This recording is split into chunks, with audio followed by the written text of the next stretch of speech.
I'm happy to introduce our speaker, Dr. Karnell McConnell-Black, Vice President for Student Life. Karnell has over 13 years of experience in higher education. He has a bachelor's degree in communication, a master's degree in education, and a doctorate in education.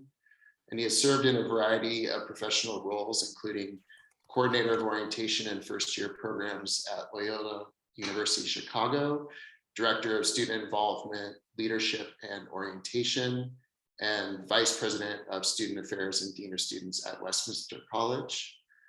He also serves as the president for the Association of Orientation, Transition, and Retention in Higher Education.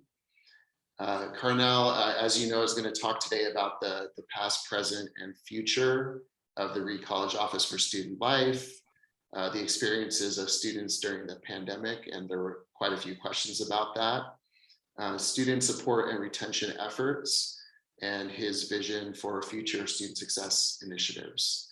So Karnell, thank you so much for being here. We can't tell you how much we appreciate it, and I'll turn it over to you.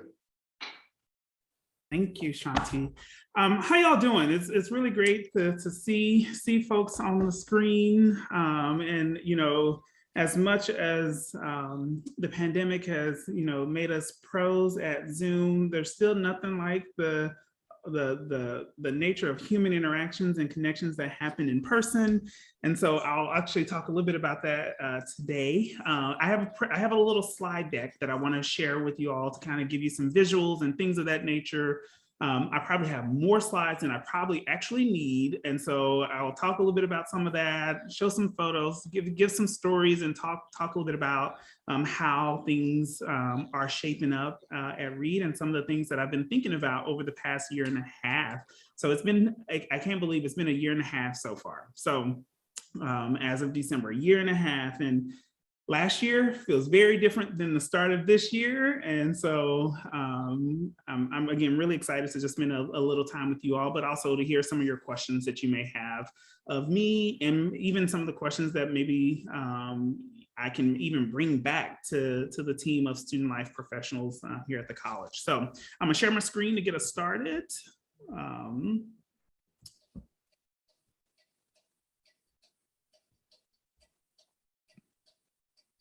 And if you can see that, can I get a thumbs up? Or Yeah, all right, awesome. We can, thank you. Awesome. So as I said, I'm excited to talk a little bit about the future and really give you an update and talk about the development of an integrated plan related to student life. So I wanted to start off with the past first, because I think it's really important to understand where we've been and some of the major milestones that has actually gotten us to where we're at. And those three major ones that I want to actually talk a little bit about is around the President's Commission on Student Life, which was done in 1993. I want to talk a little bit about health and wellness as it relates to AOD use, as that been another milestone, which was a plan that was put together in 2009. And then I want to talk a little bit more recently about the Student Success Plan, which was put into place in 2019. So I'm going to kind of break down those things a little bit, because I think it's really important to understand the context in which I think I am operating in, both currently and also thinking about for the future. So just to give you a bit of highlights. So one of the things was that in March in 1992, the acting president at the time, Bill Hayden, formed a commission on student life. And this group was made up of, again, students and faculty, staff, alumni, and trustees. And as you can see here, there were three particular charges of this group. One was to try to think about how do our students engage in non-academic ways. So beyond just studying and going to class, we wanted to really take a look, the college really wanted to take a look at what did students do? How did they engage in their non-academic lives outside of the classroom? Another piece of this was also to really re-clarify and really understand what role did student services, at the time is what it was called, student services, what role did student services play in actually carrying out those activities or those programs or services associated with and for our students. And then the last piece was around talking about the honor principle. One thing that I have found is that our students talk about the honor principle quite often and quite regularly. There's a lot of tradition and history associated with the honor principle. But the study, one of the things that came out of it too, was that folks were wanting to take a better look at, did the honor principle actually meet the needs? Was it actually describing the norms and the things that needed to guide the community as a whole? And so what ended up coming out of that report was a couple things. And some of the recommendations that came out of it was that there was a sense of there was an absence of community consensus about the need for student services. In particular, they were thinking about one of the things that came out of this, that they felt that folks mistrust the role of the Office of Student Services at the time. And part of that was, again, it was student services was fairly new, maybe a handful of folks at the time. A lot of the work of student services was really relegated to the faculty, and the faculty were really engaged in it. They also found that there was some dysfunction with the honor principle as well. And so how do we engage, and how were we articulating the role of the honor principle in the daily lives of our students, and not just our students, really faculty, staff, and community members. They also took a look at, in particular, the social and academic environment and student stress. So they had recommendations around how do we engage with our students beyond, again, the classroom, and they found some really good things that came out of that. They also made some recommendations around and found that there was limited positive student faculty interactions and staff and alumni interactions. And so how do we increase more of those opportunities for students to actually engage and interact with faculty and staff and alumni? And then the last thing that they found in that was that there wasn't enough adequate student life facilities as well. And so that was a big thing that came out of this, was that there was a new imagination about, okay, what is student life? What is student services? How do we make sure that our students have a solid experience at Reed and take advantage of all the things that it has to offer, and also elevate the things that we were really good at the time too. The next piece of this was centered around the health and wellness plan that was connected to AOD. And I want to talk a little bit about this just briefly, because I think one of the big pieces that came out of this was that they realized, and this was around 1993. This was around 1993, right after the commission's report. 1993, after the commission report, there were lots of information, lots of things about, again, the student experience. But later on in 2009, when they actually had a full-on study about alcohol and drugs on campus, I'm sure there was, again, before my time, there was lots of media, lots of attention around alcohol and drugs on campus. And we knew that there was a need to do something different to be able to support our students, and not to do it in a way that was only punitive, but also one that was, again, thinking about prevention and health promotion, thinking about therapeutic interventions. And there was a group of faculty, staff, and students that came together to really put together and lay out this three-pronged approach to how we manage and navigate AOD use, which, again, alcohol and other drugs at Reed. And I would say at that particular point in time, the concerns related to AOD was actually relegated to student life, to student services. And so you can imagine at that particular point in time that student life was known as the office that is taking care of all the problem stuff. Like, it's the area that just, if there's a problem, student life was supposed to be responsible for taking care of those issues and the concerns, rather than thinking about the work of the student life office as being more holistic in development for students. And as I say, essentially it's about, how are we taking care? Are we just taking care of problems? Which again reinforced some of the feedback that came out of the 1993 report on student life. So this next piece was around later on, and this was again most recent in 2019. Another major milestone was around the student success plan. Even though it was kind of fully vetted and everything in 2019, there was a lot of work that happened actually prior to 2019.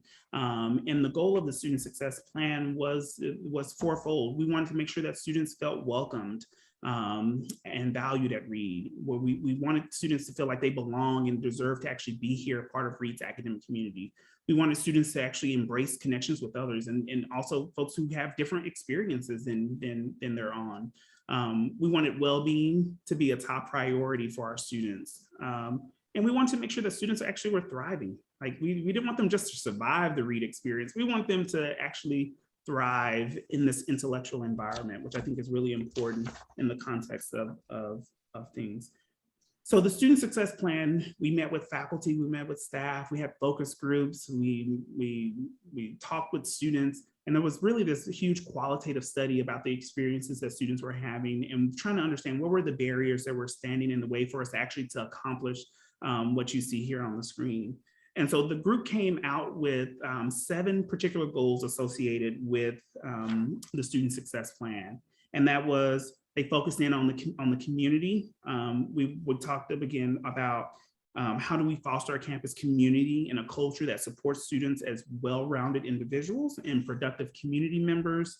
We had a goal around and have a goal around diversity. And so how do we sustain diversity, equity, and inclusion as institutional priorities that ensures all of our community members have access to resources and tools and the supports that they need to thrive. We had an academic goal, which was again, cultivating a vibrant and vigorous learning environment where there's clear expectations, clear goals, equitable opportunities, accessible pathways, that then connected with advising and making sure that students were given the appropriate advice and given comprehensive information to make sure that they were meeting and making their progress toward degree. As I mentioned, health and well-being is a part of this as well. And to think about health and well-being as an integrative enterprise in a sense, not just counseling, not just physical education, but really thinking about it from a holistic approach. And I'll talk a little bit about that and give some examples of the work that we've been doing. We want to give students what we kind of say the adulting skills for life beyond Reed. And so helping students to engage and connect what they are learning in the classroom to opportunities that are, whether it's, jobs or job shadows or internships and things of that nature, to actually translating what they have taken and done in their thesis to how they translate that to the job market or into graduate school. And then lastly, the last goal was around data and how we actually utilize it. We asked our students lots of questions. Our students want to know, what are you doing with the data? How are you taking what we are sharing with you and really closing the loop to actually meet our institutional goals around student success was another piece of this. So these are kind of 3 things that I think about and as a way to say, okay, these are major milestones insofar as that, one, it shows that there's a commitment to our students, that the college cares about students. We want them to be successful. We want them to succeed, that we need to make sure that we're providing the opportunities for them to be successful, which is, again, tied to elements beyond the classroom. And I've often, since I've been here, one of the things I've often talked about is that just as intentional as we are with the academic program, we have to be just as intentional about how we design our non-academic programs and offerings for students. The other piece of this is that health and wellness continues to be a central point. I mean, again, when we go back to 2009 with AOD issues and things of that nature, to even thinking about it now, health and well-being is still a huge priority, even more so because of the pandemic. And so in order for students to thrive in the classroom, we also have to have and make sure that they are able to actually learn and engage in dialogue and conversations in the classroom. And they can't do that if other things are going on that are disrupting the ways that they would actually engage in the classroom. And then the other piece of this is around the residential communities. We want our students to be able to live on campus. We know that students who live on campus are more likely to complete and graduate. We knew that that's a big part of building community and culture and affinity for the college and for each other. It enhances the sense of belonging. And so when I think about all of that, that is really tied to our work of where we're headed and what we're doing currently around that. And so I start, as I talk about the student success plan being a major milestone, it is also a really major cornerstone of the work that we do in student life, and really a guiding principle and also action plan for what we do. Again, it's our commitment to our students. It's our commitment to helping students reduce those barriers to their success. And so I want to take a moment here to talk just a little bit about like what I've been doing since I've been here. And a big part of that is helping to actually reframe our student development culture. And so for me, when I think about student development, it is, working with our colleagues and faculty and staff members to move beyond being college-centered to actually being student-centered. And that's when I think about, decisions and processes and policies were originally probably approached from a staff with staff and faculty in mind, because they're the ones that's leading the programs. They're the ones who are putting things together. And so we need to think about how it's going to impact them versus actually thinking about how are students experiencing the environment? How are they experiencing the classroom? How are they experiencing medical services? How are they working with, the Center for Life Beyond Read? And instead of the onus being fully put on the student, the onus is really on us as an institution. And I think that is, I think that we start to see even more so in the higher education landscape, the need for us, there's the pushback of saying, okay, is higher education really worth it? Is the liberal arts really worth it? It is, and we're taking ownership of saying we need to do these things to make sure that our students are going to be successful. The student-centered approach is more personalized. It engages students in their own success. It incorporates their interests and skills into the learning process, and that that the learning happens beyond the traditional kind of school day. It's not just it happens during the 9 to 5, students go to class. That learning actually happens in the laboratory. It happens at an internship. It happens on the floor, living in the residence halls, or having those conversations in the dining halls. And I'm sure you can remember back to your own experiences as well, of like the best conversations that you probably have had. If you think about it, it's probably in addition to the classroom, has also been in other informal settings, whether it's at the student union or whether it was at a dance or whatever the case. Maybe it was Ren Fair as being a place where you got a chance to connect with your peers in meaningful ways. The second piece of how I've been thinking about and what we're doing right now is kind of reframing from this independent development to more holistic development. And when I think about independent development, I'm thinking about the ways that we were originally probably just focusing on one element of a student, whether it's their identities or their experiences, and we were just thinking about it in more silos versus really thinking about the big picture. How do we account for the whole student from a social, psychological standpoint? And for me, one of the things that I've been chatting with over the past year and a half with the team and with colleagues is that there has to be alignment between what students need and what we actually provide, and then what they actually experience. So if we can manage that well, I think we can use the term holistic a little bit more regularly. And that may be a new term for folks, but our students don't come to us with they don't come to us with just one aspect of themselves. They come to us as whole people with many different experiences. And they don't want their experience to be transactional. And so I always talk about an example of like, my doctoral work is around the corporatization of student affairs, in particular, of looking at how students actually navigate student success. And so in my research, one of the things I talk about is like, we don't want students to feel like they came here, they paid, they left, they got a job. That just takes away from what we really do here at the college. And so how do we make the educational experience, the read experience, more transformational in nature? And then this last piece for me is one that has come up quite regularly over the past year as well, and is around autonomy. And I tend to think about this in the simplest term. Autonomy in its truest form as being existing or capable of existing independently as an individual without regard for the impact on others. And I've come to realize, I'm like, that's not Reed. You know, we talk about student autonomy, we talk about faculty autonomy and things of that nature. But the Reed that I have experienced this year is one that is all about collaboration. The pandemic has required us to collaborate in meaningful ways. And so I've been having the conversation with students and with colleagues as well about how do we move to collaborative autonomy, where it's suggested a culture, it's just a culture that trusts, that values, that empowers individuals to control the shape of their experience, while also at the same time flourishing from the energy that results from collaboration and bringing a shared vision to life.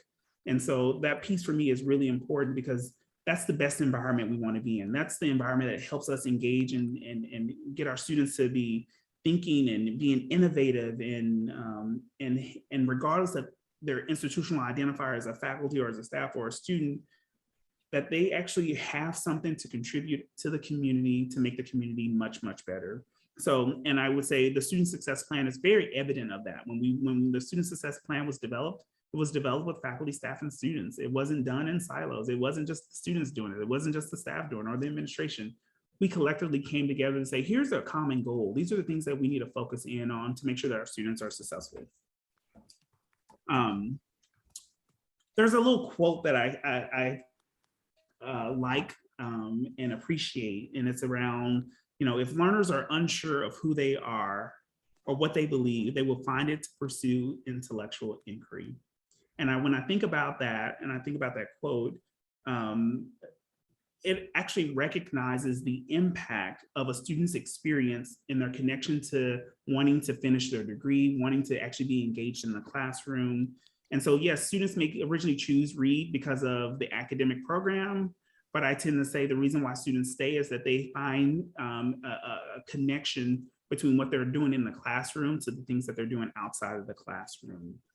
They have these strong connections, and really the literature and the research really have strong correlations that when students are connected and are developed holistically, that they're more likely to actually graduate and persist. And so that's something that I think is really important in the work that we do.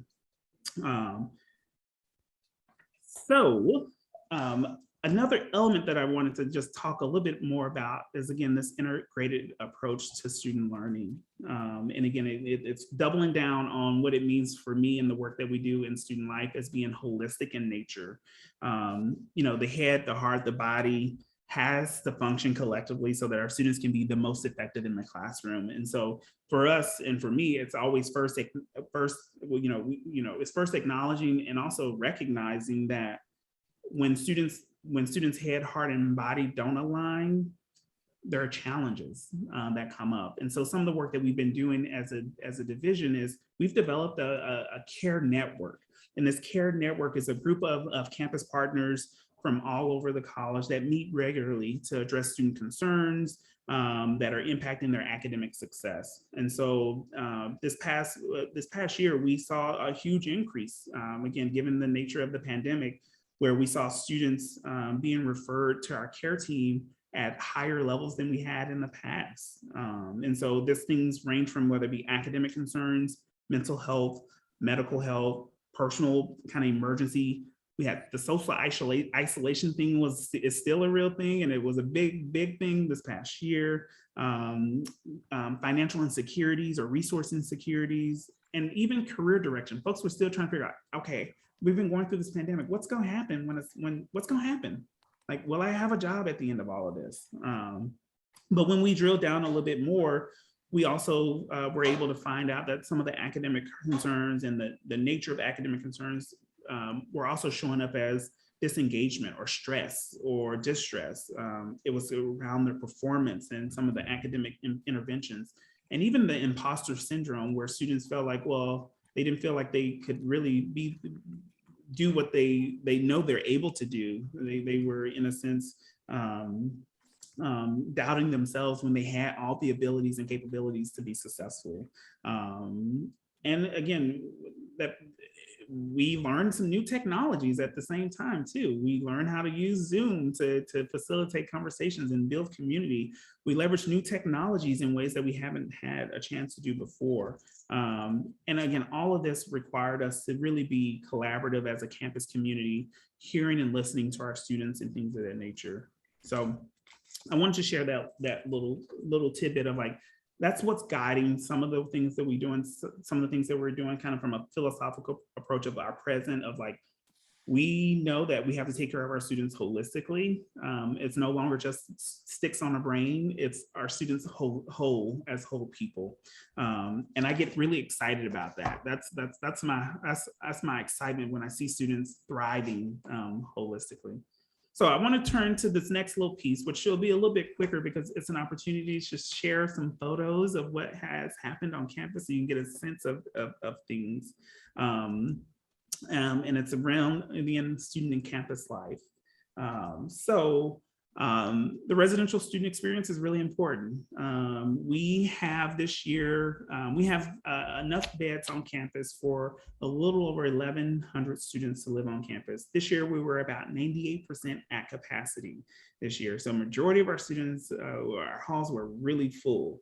And that's obviously after a year where we were at half capacity because we were doing, we had mitigation plans in place of just making sure that we had students in their own individual rooms this past year. This year, we're like, okay, we know how to do some of the things. We have a COVID risk assessment group to help us navigate some of that. And we also found that students were actually longing to actually be back together as a community. And so I want to talk a little bit about some of the residential student experience pieces. As part of our student success plan, one of the things that came out of it was our residential neighborhood model, which is both based on students by their class. So first year students live in first year residential areas, sophomores live in sophomore residential areas, and then our upper class students live in upper class areas. We do programs that are developmentally dedicated to those particular populations. Prior to this model, students lived wherever they wanted to live. They could live right next door to an upper class student or a sophomore, or a first year could be with a senior and things of that nature. And so we realized in order for us to be more successful in meeting the needs of students developmentally, we needed to change our residential model. We do have a first and second year housing requirement for our students on campus. And so our pretty much majority of our first and second year students live on campus. We've seen both research here at the college and nationally that students who live on campus are more likely to graduate and persist, which is an important aspect for why we went that route. We also are doing some great work around the student life curriculum, and for folks that is, the student life curriculum is connected to outcomes. Did someone had a question? It's focused on outcomes of students and their experiences outside of the classroom. And so for me, the big important piece of this is about, again, how do we help develop our students for life beyond read? So it's one thing to have the degree, but if you don't know how to tie and connect all of that stuff to all the social things or what I call a street cred, it doesn't work. So you have to do it all collectively together. And so part of this is taking those things and thinking about self-authorship and thinking about the social impact, thinking about how they take care of themselves, how to write a check at the end of the day, how to do laundry, even though hopefully they have learned how to do laundry at this particular point in time if they're on campus with their friends helping them. I always give the story. I had a student, one of the students in my career, I had a student who said, I don't know how to iron. And I'm like, oh my, like, I am used to ironing. I remember waking up every morning to iron my clothes. My mom taught me how to do that early on. I'm like, though sometimes these adulting skills are the skills that we need to make sure that our students have in addition to all of the academic intellectual knowledge that they have. The other piece, as I had mentioned, how housing and food insecurity was another area. And so everything during the pandemic, we adjusted our housing processes. We have even more so focused and doubled down on health and safety as an important part in the residential halls. Again, our goal was to reframe and redefine student success, again, focusing on the basic needs of students, changing some of the ways that we were doing activities and implementation of plans. We were very nimble. And so I say our students were, and to this day, our students are really excited to be here. They're glad to be back on campus, and they are willing to do whatever it takes to make sure that they're able to stay. We talked about connection and community. Audrey did some really great things for us. I also did some things for orientation for our new students. So before they even get here, we created a site for them to be able to engage and scaffold some of the work, and utilizing that technology again, and something that we're continuing to do as we work through bringing students on every year. We created programming. We have for the first time a virtual newsletter that goes out every week that talks about only programs and activities. We wanted to be focused in on that. We didn't want to talk about all the academics. We wanted students to have fun. And I say that's an academic term in my mind, and I tell the faculty that all the time. Fun is an academic term, and we need to make sure that our students have lots of it. And that came out through various things like pumpkin carving, roller skating out in the parking lot. We do a thing called Semester Surprise as well. So there's some really cool things that came out. We've worked with a group called OWLs, which are orientation wayfinding leaders. So we created new leadership opportunities for students, upper class students, to connect with first year students. We've developed a first year symposium program, which is really connecting first years all throughout their first semester and having topics of interest that students can come together and connect with. We are increasing our focus on our first and second year students, and even more so on our second year students now, because they didn't really get that same experience that they would have in their first year. And so this got me and leaded us to more of some of the questions that had come into around health and well-being. Again, it's about the coexisting of the mind and the body. As you know, Reed still has a required physical education program. In the division for student life, we have a cluster that's called the Health and Wellbeing Cluster. It includes health and wellness. It includes athletics and outdoor programs. It includes our sexual health and advocacy program. It includes community wellness and our COVID risk assessment folks as well. So our COVID coordinator, Madison, who's our campus epidemiologist, is in a part of that unit. And we're trying to do this in an integrated manner, in an integrated fashion. As I said, it kind of reminds you again of like our students are just not sticks, brains on sticks, that they are whole beings, and we acknowledge that as well. And then some of the other things that I wanted to bring up too is that, we're seeing some major trends on our own campus that are connected nationally. So Reed is not immune to what's happening nationally. Again, we're thinking about our students and how they can live more healthy, how we can help them think healthily and thrive. We are increasing resources for mental health. This month, we added an additional layer of support for mental health through a program called You Will, which allows students to actually have virtual one-on-one appointments with counselors that kind of beefs up more than what counselors we have on campus. We have a peer-to-peer platform too that we're utilizing in addition to the counseling team. We're working on doing the skill building and adulting things, as I mentioned earlier. And again, in general, there's still lots of other things that we are having and focusing our energy and time on. And so we know that, we need student-focused, culturally responsive counseling. We're trying to focus even more so on some of the prevention pieces. And as I said, the adulting piece is really important, where we're teaching engagement and life skills. Again, some of this happens outside of the classroom. So this brings me to my last slide with you all, which is, we realize that, mental health and counseling, it's not just the counseling department's role to do this. Our faculty and staff are engaged in this network and support of helping our students when challenges arise. Again, we're looking at our students as whole people. We're making sure that information is up to date, that we're hearing and getting feedback. We have a student health advisory group that helps to strengthen the work that we're doing to support students and leverage the things that they're doing. Building relationships, I think, is another important piece. And again, creating that community. So finally, I see a number of ways that we are going to continue to move forward. And I know I want to make sure I can make enough time for you to all to be able to ask questions and of questions that maybe I didn't get to. But we believe that there is still opportunities for us to develop stronger synergies for faculty engagement with co-curricular opportunities and the student experiences outside of the classroom. So it's been really great that we have Volum Funds or the Grade Fund where students and faculty and staff can come together, but we need to do that even more intentionally. We need to leverage data to continue to assess and realign our programs and services so that they continue to meet our students' needs as they evolve and grow. We need to engage our alums even more so in mentoring relationships. I think we have to start thinking about the Reed student life cycle not as just their time on campus at the college, but also the time after they leave as well. We have to continue to reduce these barriers for our students, both academic and non-academic matters. And then we also just need to create some more physical spaces that allow our students to come together. Trillium was one of the most recent ones that came on board a couple of years ago, and that has been a great addition to the campus.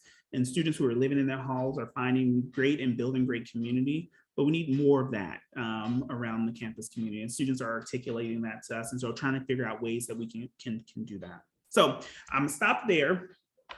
I'm gonna stop sharing my screen because I'm sure there are questions that folks may have or even thoughts that folks may have.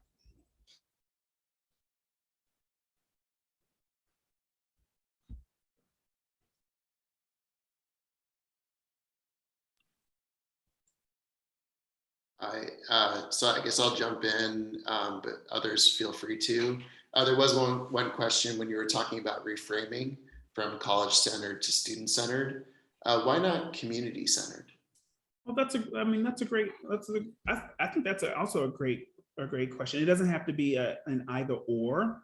And so I think one of the pieces of this is a lot of my work is grounded really in the literature. And one of the books actually, and one of the work of a higher ed scholar was that typically as institutions become more diverse and the students that they're bringing are more diverse, we have had systems at the institution that have been solely focused and created based on what is just structurally makes the system work best for the staff member or the faculty member versus actually saying, okay, what's going to be best for the student? How's the student going to experience this? Not necessarily how the faculty or staff member is going to experience, because if our goal is about the student and our work and our mission is about the student, then how do we make sure that we center the student in that?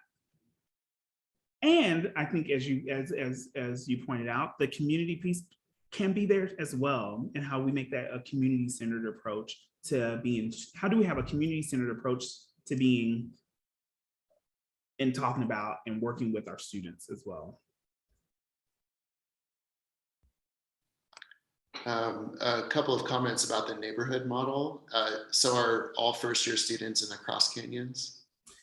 We have a handful of spaces that they're all in. So Cross Canyons is one of them. We have first years also in Trillium. We have some first-year students also in the Grove as well. So this year we had about 502 first-year students. That's a big class of first-year students. So we can't get them all in Cross Canyons. And then there was also a question about sort of what have you seen in terms of the neighborhood model and the transmission of community culture between classes? Yeah, so I think that's one of the great pieces of having our student leaders actually engaged with the first year classes. So for example, obviously our HAs, our house advisors are all upper class students. the orientation wayfinding leaders, our leaders are also all upper class students. And so what they've been doing is they've been assigned to our first year students. Our owls are working with small groups of students to connect with them on a regular basis and be another resource and a support, and giving them what I consider to help guide students through what I consider the hidden curriculum of sorts. Is like, what are the tools and tips and how do you navigate certain things, or who do you need to go talk to? And our HAs are also doing that. But in addition to that, one of the great things is that our Student Senate has also been just wonderful about highlighting the student experience. And again, those are a lot of our upper class students. So we've seen a lot of engagement of our first and second year students in programs and activities and some of the traditions of the college. So they are getting passed down, which is really great to still see that those traditions are still happening, whether it's the noise parade. We just had the spring fall for our students. And so being able to see thesis burning and all of that was really great and cool. So the students are able to engage in that. So those things are still happening.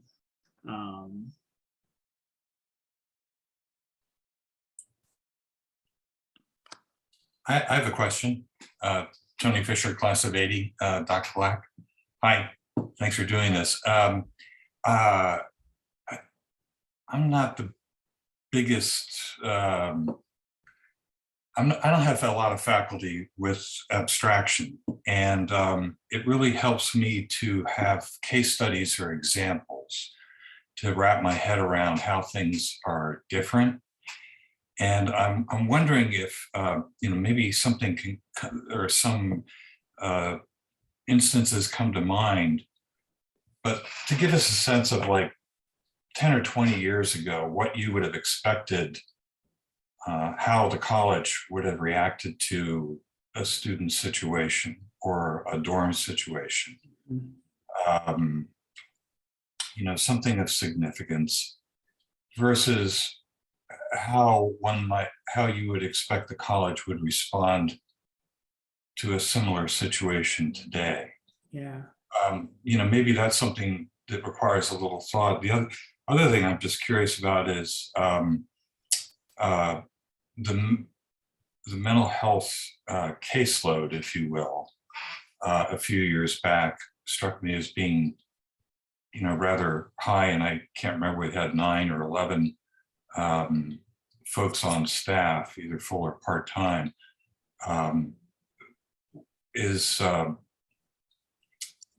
Is their caseload gone down? Are they using it more? Is there a way to measure the outcomes, the success of that operation that are worth us having a feel for? Because it seems to me that, back in our day, we were pretty much on our own, and there were the 2 deans, and good luck. And if you need time off to sort it out, then you need to take time off to sort it out. If we don't see you, that's okay too. Anyways, those are sort of, loosey-goosey, but. Yeah, those are great questions. And I actually, some examples do come to mind, and that kind of combine both of those in some sense. So one of the things that I would say prior to some of the structures that we have in student life, for example, whether it be around academic support or there's a crisis situation that's happening, and typically the student would be like, oh, I'm gonna just go work with my faculty member to figure all this out. And the faculty member may have all the answers, or maybe not, and they're trying to scrape together all the different pieces of providing a support for a student who may be experiencing, mental health challenges. Like maybe a parent passed away or whatever the case may be. I would say probably the past practice would have been like the faculty member just figures it and working through it, and their attention then gets moved away from probably what they were really focusing on, which was the academic program or their discipline or whatnot. So now what ends up happening is that what a faculty member may have a concern for a student, and they actually will make a referral to our team here in Student Life. And then what happens is the Student Life team actually takes on that referral and actually does matching with whether it be with a case manager or with another staff member who knows the student very well, and then to start to develop a plan of action with the student. So we actually go through whether it's okay, let's talk about all the options that exist for you in this way. Do you need to take time off? Do you just need to reduce your course load? Do you just need an emergency absence for a couple of days? And then we can go back to the faculty members and say, hey, we had this conversation with the student. Here's some things that came up in our conversations. How might you be able to help the student in your class or not help them? Or and so now I think that relationship to be able to have those dialogues and conversations with faculty probably were not there before in the way that they are now, in that there's actually a structure that allows for a faculty member to not feel like they have to take it on, even if it's beyond their experience or their ability to do so. And that gets to the piece around mental health a bit more, is that typically on most college campuses, there's the expectation is that we know that not all students are going to use counseling services, for example. That's a typical, nationally folks know that that not 100% of students are going to use counseling services. And so typically college counseling centers are staffed at a way that that doesn't take into account that we're going to have to see every student. Well, here at Reed, one of the things is that we've seen an increase in the number of students who are actually wanting to see counselors. Like even in our first week, when our first year students came, our first year students took up majority of the appointments right away when they got here, because they were like, we need support. And we're like, whoa, like that's more than we imagined would take up. And it was like the upper class students haven't even gotten here yet. And so we need to make sure that we have support for them too.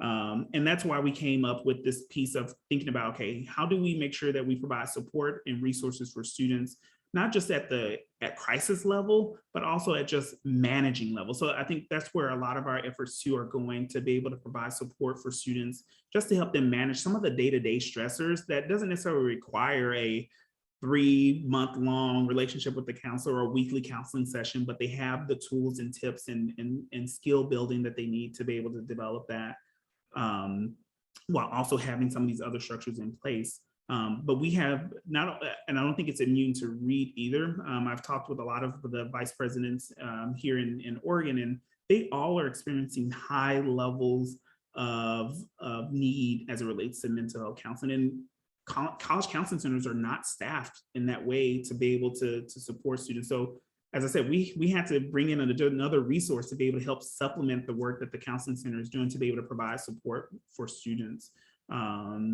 just as a baseline, just to get them either triaged or stable, or get them connected with a community partner or provider, which is also a little bit difficult because even the community the community partners are filled as well. So it looks like there's a couple of hands raised. Johanna and Yeah. Mary. My name is Johanna Meyer Mitchell, Johanna. class of 73.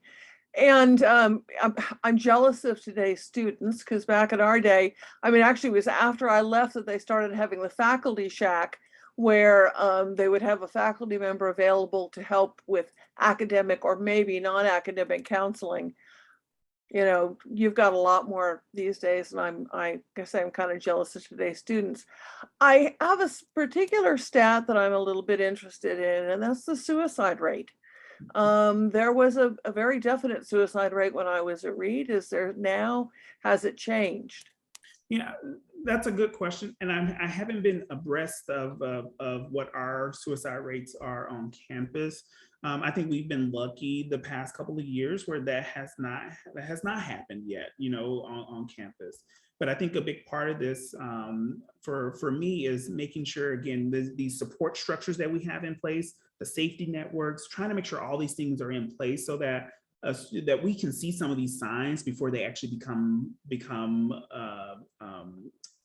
before it becomes a statistic. We don't want that. And so a lot of our work has been about how do we help reduce stress for students? How do we do this program? How do we look at students as whole students and things of that nature? But that's something I can actually, I'll take a look and get a sense of what our stats have been on that. I just don't know it off the top of my head. Do you know how long it's been since there's been a suicide? I don't know. I will But say none of the last two is good. We had none in the last two, since I've been here, it has not been. And I came in July of 2020. But again, the pandemic has also exacerbated a lot of this. I mean, a lot of the stressors. and still to see that students are finding ways. And I think the big piece here is that actually bringing students back together actually was probably the best thing to do, so that they were in community with each other and not having to deal with the isolation, because I think the isolation is also that exacerbated over the pandemic, the feelings of feeling lonely and not connected. And so I think what I'm seeing right now, students are getting the supports that they need, and that's a good thing. But again, I'm gonna make a note here to follow up on that.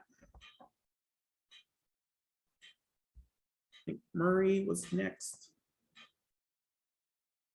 I think you're muted.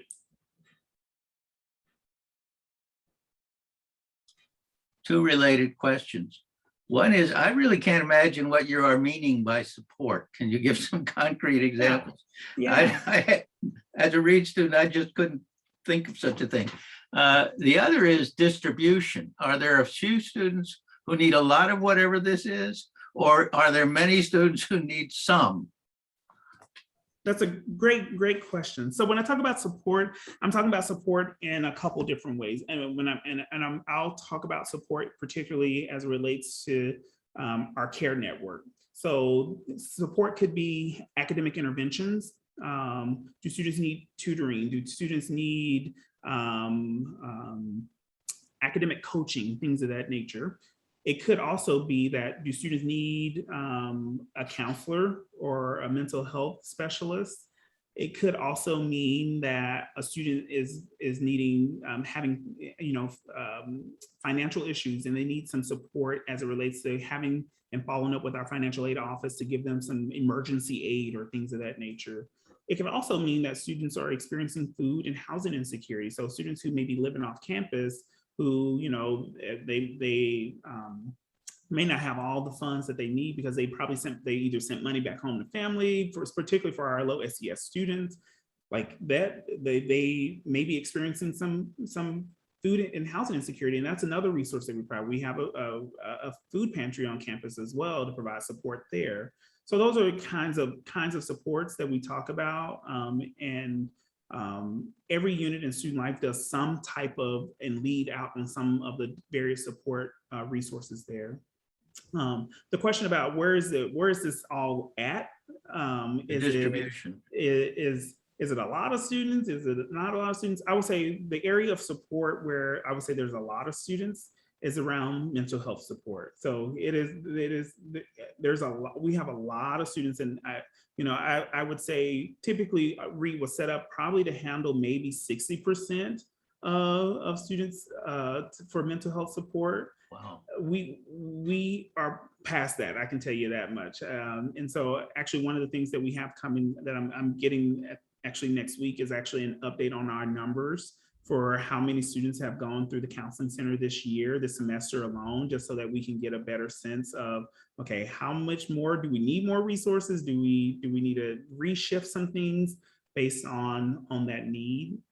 But when I think about support beyond that, i.e. like academic supports and things of nature, I think it's spread out in lots of different ways. So there's different students need different things. So there's not just, there's not one student. I mean, I would say we have typical students where there may be, 5 or 10 students that are getting a lot of our attention, but there are also the other 500 or 600 students that are still getting some attention. They just don't need as much. So it's a bit of a mixture of how we're providing support to students. So there's not a one number to say we're seeing the same students over and over again. That's a small handful. Majority of students are utilizing campus resources and supports more generally, and that's going to be the norm for college, for Reed, and also just colleges across the country. I think students are learning that they can leverage and take advantage of these resources even more. So when I started my career, I was like, students won't even take advantage of these resources. We have them here. And now students are like, oh, they're here. We want to use them. And so even if it is for some of the smallest of things, they're leveraging and taking advantage of it.